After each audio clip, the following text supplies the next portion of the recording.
Do whatever the Hyundai you want. Hey, I'm Ricky Stenhouse Jr. G'day, I'm Marcus Ambrose. Hey, this is Kenny Rose, and you're listening to the Fuel Pod. This podcast covers all things motorsports. It's unfiltered, it's unmasked, and...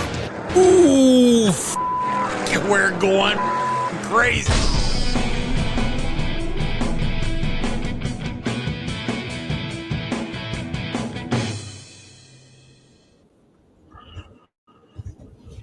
All right, good evening, everybody. Welcome to episode 65 of the Fuel Pod on what has been an incredibly exhausting week. So bear with me tonight as we get through everything that happened this past week. Thank God we had an F1 race this past weekend, albeit a wet one.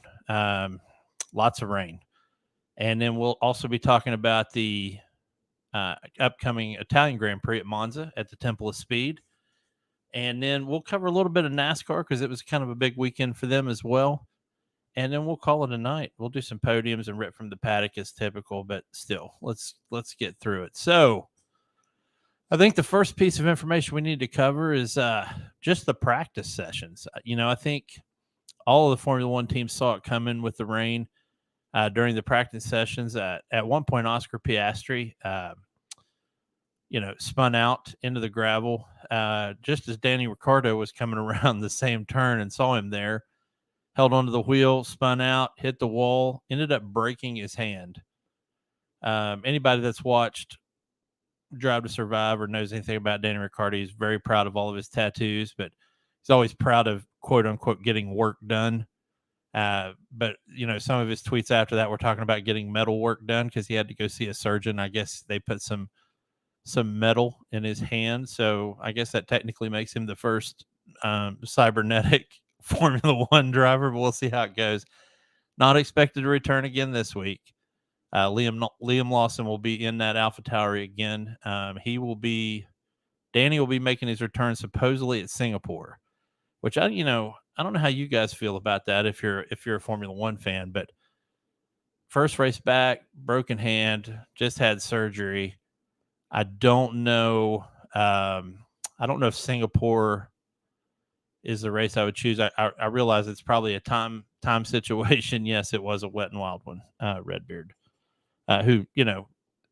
Redbeard's a good buddy of mine, and we watched the race together. And that was one of the things he was asking me was, have you ever seen a multiple, wet weather situation in a Formula One race? And I have.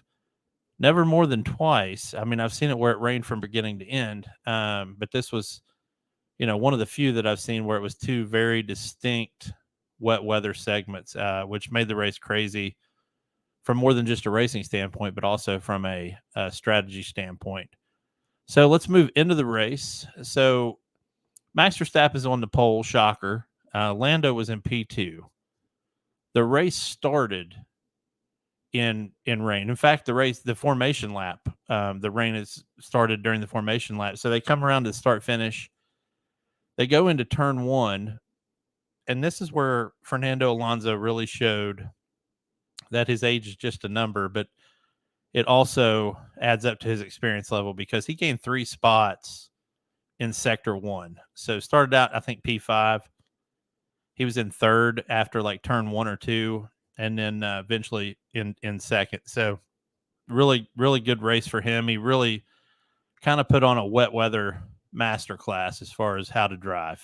Not so much from a pit stop standpoint, but that's not his fault, and we'll get to that shortly. I'm trying not to get mad right now.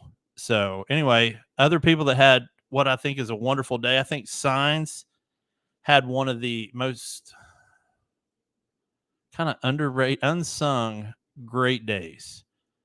He kept that Ferrari in it. Leclerc, of course, retired at some point with some damage. But, Sainz had a wonderful drive, super fast in certain areas where the Ferrari was expected to be fast. Showed excellent mastery of wet weather. Of course, he's always been kind of that guy, but I think he gets that genetically from his dad.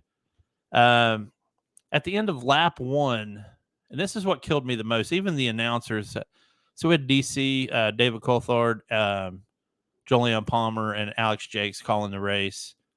All of them. I think it was Julian Palmer who said, he's like, that rain is really just chucking it down out there. They're all going to dive into pits. Well, only 7 out of 20 cars dove into the pits to get intermediates, which kind of blew my mind. I thought more people would do it. I really thought Max would kind of lead that charge, but he stayed out there. Alonso stayed out there. A lot of guys stayed out there. But then, of course, they came in on lap 2, and that's where the pit stop debacle started. And, okay, I'm going to get to that in a second because, yeah, I want to stay with just the race part first. So other people that had some wonderful drives that I think Alex Albon got a lot of credit for his drive.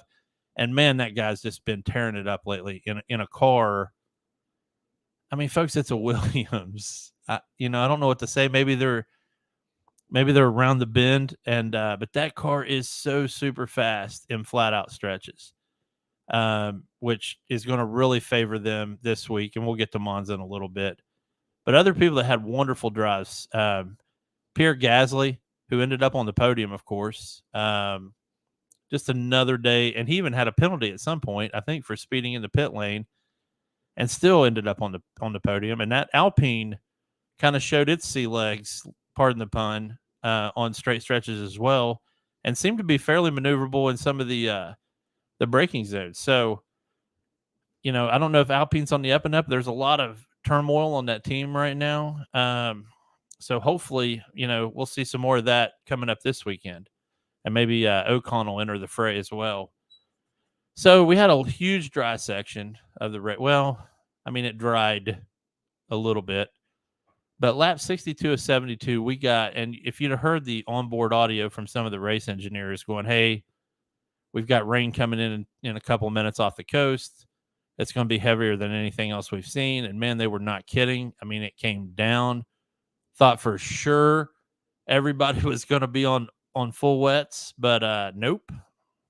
They were on intermediates, except for, I think, one driver was on all wets. So, really interesting. Of course, Max Verstappen ends up pulling this race out again.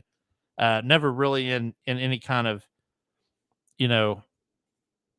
chance of him losing it. So, final podium was Verstappen, Alonso, Gasly, which if you've been following the Fuel Pod on and doing the Let's Play, on the F1 Let's Play, I think I got 3 out of 10 this week and came in first place on my predictions. So 3 out of 10 is not good. So it was kind of a crazy race. It was really hard to call. But let's talk about, let's go ahead and get this over with so I can get my unstable mangina figured out on this pit stop situation. So to call pit stops a debacle would probably be an insult to debacles everywhere.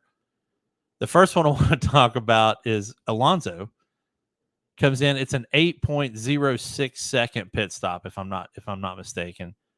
Guy comes out with the front right tire, drops it, picks it up, drops it again. I mean, I realize it's wet, but come on, dude, you guys got to practice for stuff like this. There's no way they don't train for this. Can't get the tire on. They get it on finally. It's 8 seconds.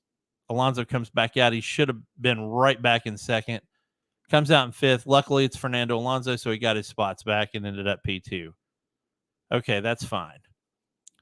Then they decide to bring in Charles Leclerc. And there's a great picture floating around the internet. I got it sent to me on my phone and wasn't able to get it uploaded for this broadcast tonight. Sorry, super busy. But there's a great shot of him as he's entering his pit box. The entire pit crew is standing around his car as it's entering the pit box. And I forwarded that picture to another friend of mine. And I was like, "Hey, what's missing from this?" And he was like, immediately was like, "No tires." They literally did not have tires in their hands. When's the last time you seen an F1 pit stop where they didn't change tires? Never. You never see that, unless it's straight up serving a penalty, and that doesn't really count as a pit stop. So they come in, they have no tires. They have to go in and get the tires out of the garage. They're coming out, they're fumbling tires, they're tripping over each other trying to get these things on. It was a complete mess, and I'm kind of glad I didn't have the picture because it was Ferrari, and it's embarrassing enough as a Ferrari fan to see something like that. But it's always them, and it drives me completely batty. You got one fucking job to do: bring the tires to the car. And I realize they have more than one job to do, but in that instance, they have one job to do: bring the tires to the car. Last year, they brought 3 when a car has 4 tires on it.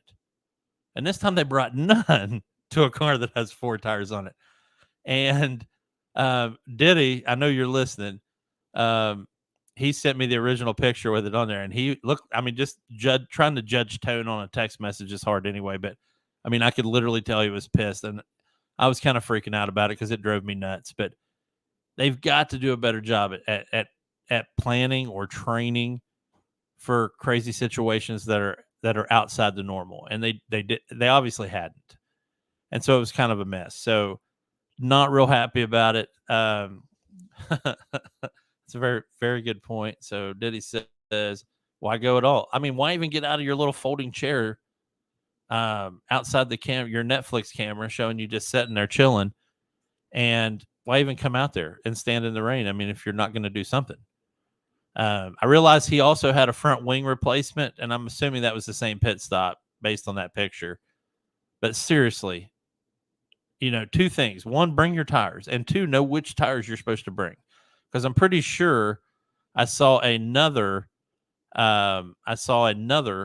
car come in where they thought it was going to be one set of tires, and they had to run back and get a different set of tires. But I was so pissed off at that point that I just couldn't even see straight, and I was trying to focus on stuff going on the track. So anyway, absolutely nuts. Hold on just a second. I'm going to try to get this. Ooh, I don't know if I can. Hold on. I'm trying to get somebody else in here, possibly, if we can. I don't know if I can or not, and hopefully you guys can still see me.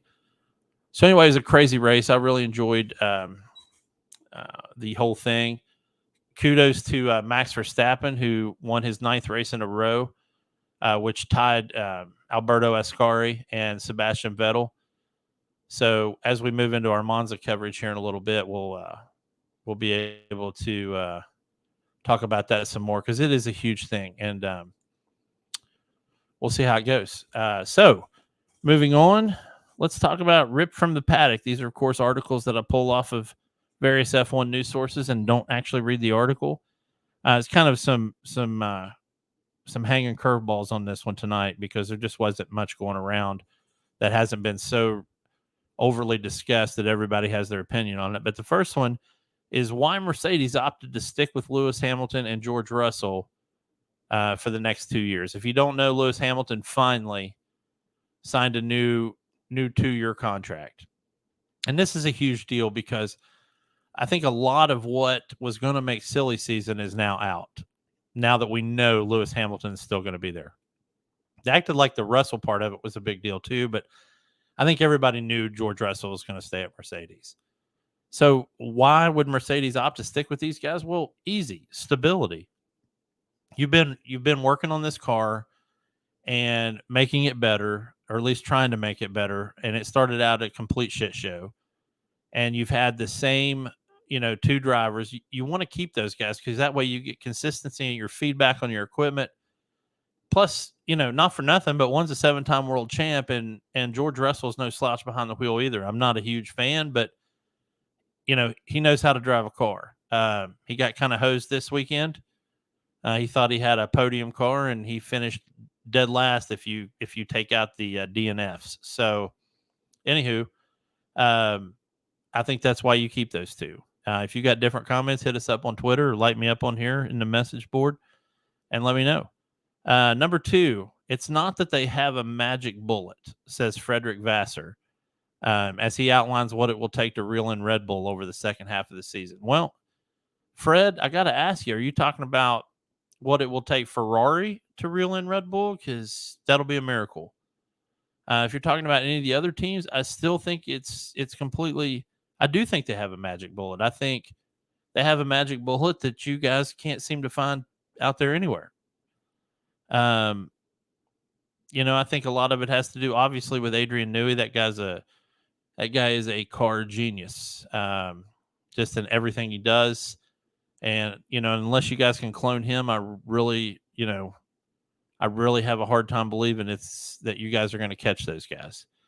Fred, if it was anybody, I would hope it was you, man. I would hope that you guys can, and you got a good car. You just got to keep it on the track, and you got to quit making screwball mistakes in pit lane and strategy calls, because some of those are just absolutely perplexing when you're watching a race. But I do look forward to seeing if anybody can even get close. I'd rather them not run the table this year. But, then again, part of me is like, man, nobody's ever done that. So that would be cool too, to see it in my lifetime at least. So anyway, that's where we are with that. And the third one is Logan Sargent is under pressure at Monza, as this is his best chance to shine and retain his seat in 2024. I don't know what that article said, but I absolutely agree with that statement, and I'm going to tell you why. Because he's under pressure every week. And why is Monza his best chance to shine? Well, I'm not saying it's the easiest track on the calendar. It's the fastest track on the calendar. Usually what that means is there's a lot less braking, which means hard turning and technical sections. And, Monza's got some sections that can be rough if you're not focused, but it is a track where I think you can excel if you have a good car. Now, Albon's already proved that Williams car is fast. So, that's not the situation. So Logan just has to overcome, whatever it is that's causing him to, because it really looked like a focus thing this week. He obviously was a DNF. He slid off. He hit the wall, tore the car up. He was visibly pissed. Looked like he sat in a trackside shed for Lord knows how long. It was 30 or 40 laps. He was just still sitting there. At least they could have done is bring him some gelato or something so he could chill out or something to drink. But it looked like he was just sitting there completely lost. I want him to succeed because he's an American and I'm an American, and I would like to see him succeed. But F1 is one of the most performance-driven sports there is. You're by yourself as far as a driver goes while you're in the car. You can't really blame anything on the track on anybody else if you have the right equipment. And I think Alex Albon is unfortunately creating a monster that Logan Sargent can't fight, which is great for Alex. It really is really good for him considering where he came from and what's happened to him so far in his career, but bad for Logan Sargent. So Logan, man, I hope you do turn it around. I hope we have seen some small signs of you doing better, but I hope you can turn it around at Monza. It's a great place to do it. And that's it from the paddock for tonight. But next up, we have probably one of my second or two favorite races on the calendar, which is going to be Monza. One of the unwritten majors in Formula One, iconic track, home of Ferrari, as far as the Ferrari home race, if you will. And let's go ahead and pull up some really, really incredible circuit. It's changed over many years, but this is basically its current setup. If you're looking at the bottom of the diagram there, that's the start finish line you'll see there on the bottom straight. So we'll be moving from right to left across your screen. As you can see, it is an incredibly fast course. You don't see first turn there is a really, really super tight chicane, and it's going to be even slower as they come through on successive laps. But then they've got a huge sweeping right turn into another chicane, which, the De La Roja is it's not horribly bad as long as you plan slow in, fast out, and get out of there. You got the two Delesmos, which are not really bad turns. The second one's a little bit harder braking than the first.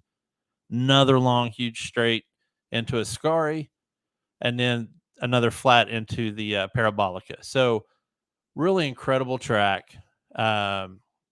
Really incredible track, and super fast. You'll see some consistent 200 plus mile an hour um, speeds coming out of these cars. I expect any of the cars that are set up for straight line speed, really high downforce, are going to do very well here, as long as the driver stays on their toes. So this is Monza. So just to give you an idea, this is the first turn at Monza. I decided to pull this one off tonight, courtesy of Google Earth. But it from right to left again. If you're looking at the diagram, the first time they go through this turn, it's not as slow because I mean literally the start finish line is not very far to the right behind this diagram.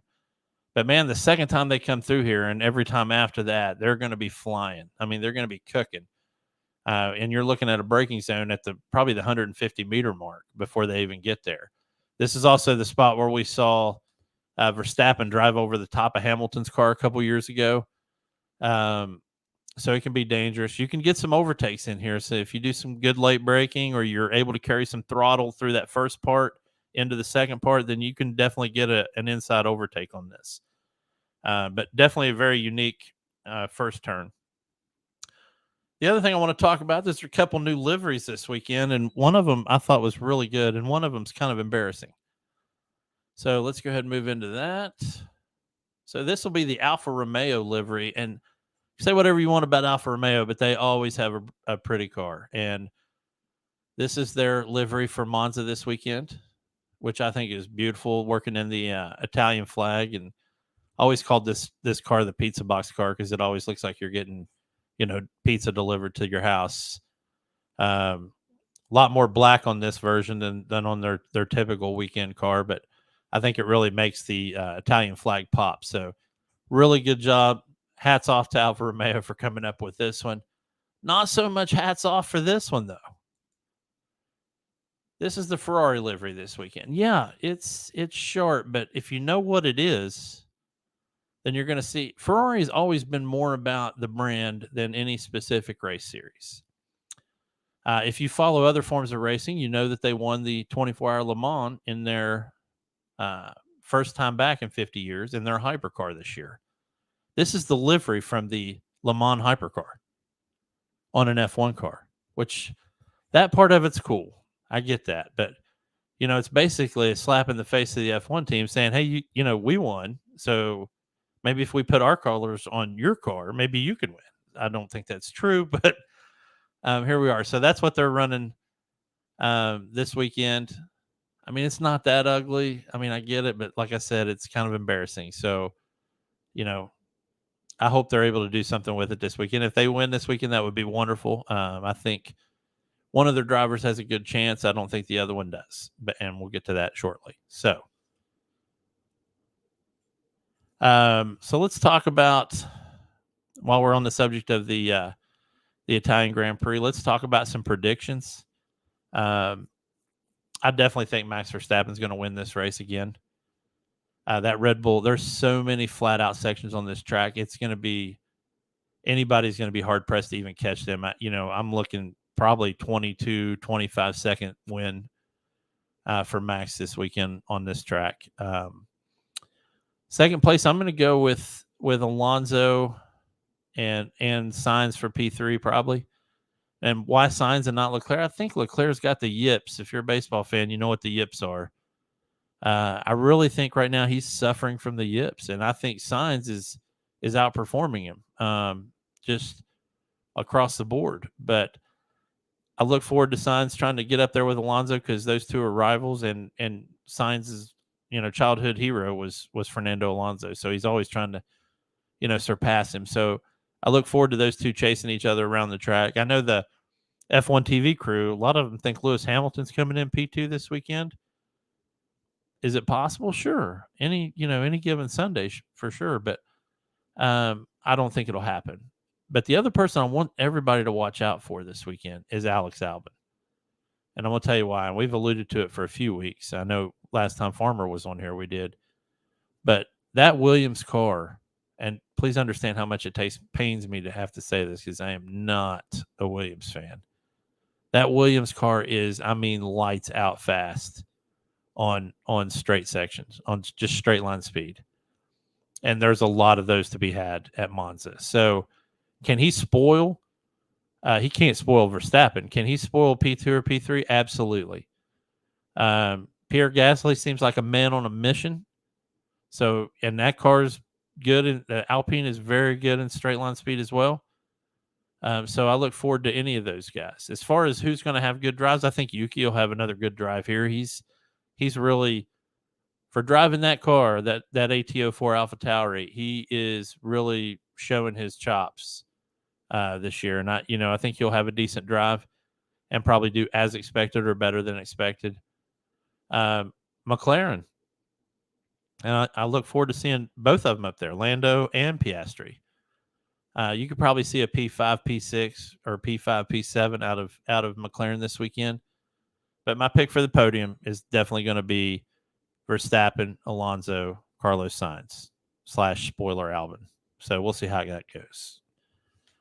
All right, so back on this side of the pond, this weekend in a small town called Daytona Beach, Florida, there was a NASCAR race. And it wasn't obviously the 500, but it was the Coca-Cola 0 to Hero 5 or 600, whichever one it was. But the important thing is that this was the race that determined the last position in the playoffs. Now, going into this, Bubba Wallace had a 32-point lead and holding on to that 16th spot. Coming out of this race, Bubba Wallace has the 16th playoff spot, and the other 16 guys are going to the house with no playoffs. So,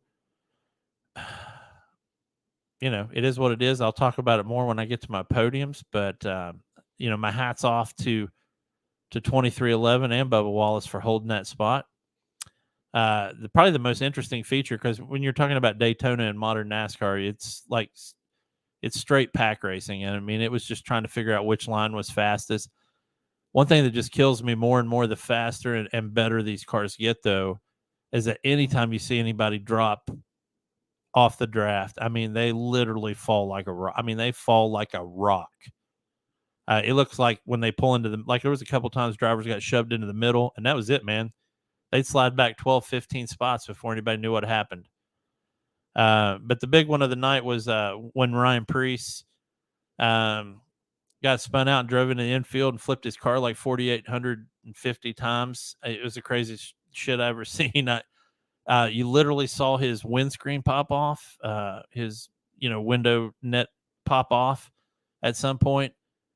I don't know what you do in that point besides just put your arms on your chest and cross them and pray to God. But obviously he's okay. But it was a hell of a roll. I mean, it was a good 10, 12 times spinning that car, and it was airborne. And it was, if it was a skateboard or a snowboarder, I mean, it was a gold medal run on flips for sure.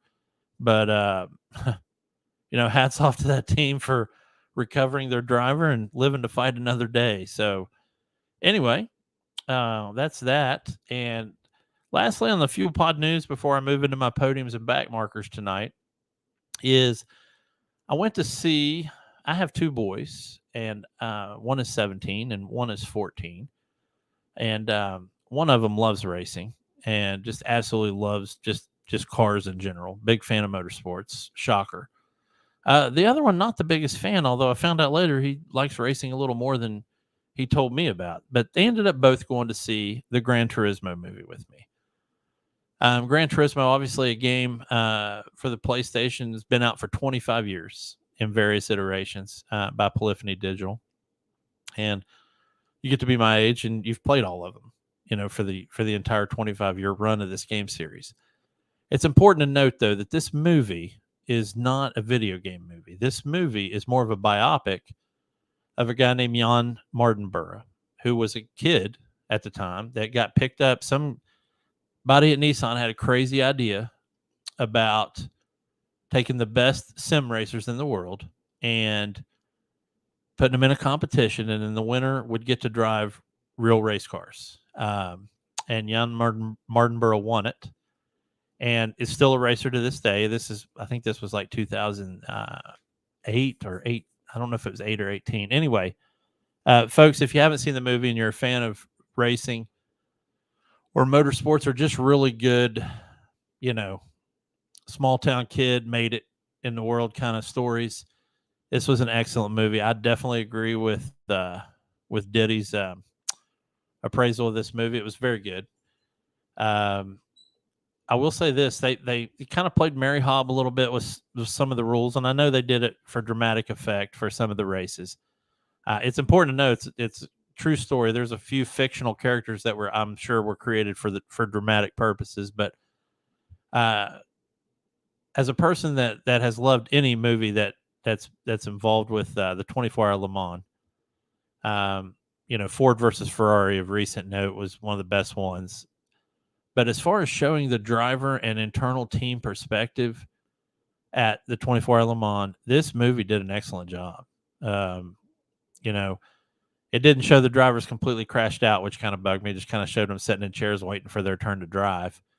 But it kind of really captured the essence of that race and, did it with a story to tell. And if you have not seen it, get a chance to go see it on the big screen before it goes off the movies. I think it was the #1 movie in America this week. So excellent thing. But like I said, whether you played the game or not doesn't really matter at all. Just a really good, wholesome family movie, really. So it plays on the drama with the kid's family too, of him wanting to do this, and it'll hit you. There's a couple scenes in there that'll hit you right in the feels. I promise you. Digimon Hansu played Jan's dad and did an excellent job.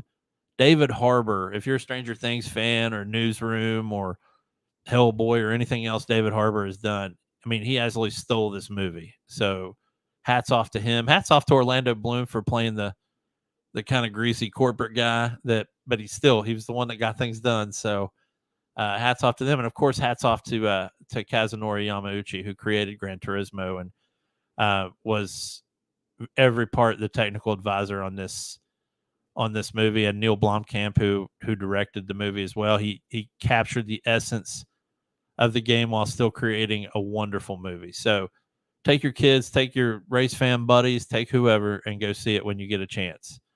So really, really good movie. And folks, let's move into the podiums.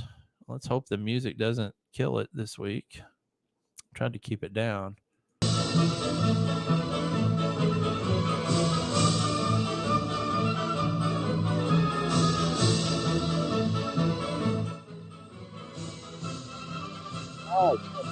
For this week. I normally don't put him, no matter where he finishes, I normally don't put him first, but I have to this week, and that's Max Verstappen. 9 race wins in a row is no small feat. Only 2 other people have done it. As I mentioned earlier, Alberto Ascari and Sebastian Vettel. He has a chance this weekend, and a good chance, probably a 99% chance to be the first guy to go 10 wins in a row. And again, I'd like to see it, I guess. I'm kind of hard-pressed on choosing that, but it'll be something cool to know and see. Second was Fernando Alonso for putting on an absolute wet weather masterclass. I think of a few drivers that do very well in the rain. Hulkenberg also comes to mind, being a German and driving in lots of rain. But he did an absolute wonderful job, and he drove slick tires in wet weather, and that's not easy to do, so hats off to him. And third, Bubba Wallace. And I'm going to tell you why, because I guarantee you 85% of NASCAR Nation going into this race did not expect him to retain that spot. But he did. And it was not easy to do. The very guy that was right under him in the standings had a couple different chances to take him out. And I don't mean take him out like take him out of the race. I mean take him out score-wise to get in the playoffs. And, of course, any of the other 16 drivers, if they could have won the race, would have just got in by default. So hats off to him and his team at 23XI. Of course, Denny Hamlin and Michael Jordan. So good job there, and good luck in the playoffs. And that is my podium. Back markers. It's kind of tough for me because a lot of times I don't like picking back markers unless it's just obvious, and I don't have a Nicholas Latifi to pick on anymore, and I don't have a Nick DeVries to pick on anymore. So my first one is Logan Sargent. I really think it was just kind of a loss of focus this past week that led to his spin out in a time when he can't afford to make rookie mistakes as a rookie, and that's unfortunate, but that's just the way that business is. To DNF on a weekend when he really needed performance, especially when Albin did so well. Number 2 is Lando because he started P2 on that race, and yes, the rain was coming down, but I think he showed his youth because the first 2 people to come up on him were Fernando Alonso and Carlos Sainz, who has a few years racing on Lando as well. So I don't know what happened. I don't think it was the car. I really think he probably just antsy being in the rain and didn't really want it. So anyway, he was my number 2, and my number 3 was George Russell. And some of this is complete supposition, but at one point during the race, he came on team audio and he said, we need to figure out what happened. We were a projected podium finish and we need to know what happened. And obviously at this point, I think he'd fallen to 17th, and then he'd gotten back up to 12. He had gotten back up to P12 at some point. But then this is the part I'm saying might be complete supposition. It looked like he just gave up. Fell to P17, which for this race was last place because 18 and 19 and 20 were DNFs. So anywho, it is what it is, but those are my 3 back markers for this week. And folks, that makes it a night for me. Make sure to follow and subscribe to us on YouTube. Hopefully we'll have Farmer, maybe Diddy on here at some point one week, and I won't be one man all alone. But here we are. So I'm on Twitter at jneil729, same with Twitch. And of course, this is the Fuel Pod on YouTube. But thanks for being here tonight. Make sure you watch the Italian Grand Prix this weekend. It should be pretty good. Should be fairly entertaining, especially with the amount of speed they're going to be reaching there. And you guys have a great rest of your week and a wonderful Labor Day weekend. I'm going to enjoy my day off, that's for sure. And I'll see you guys next week, and we'll talk about what happened at Monza later on. Thank you.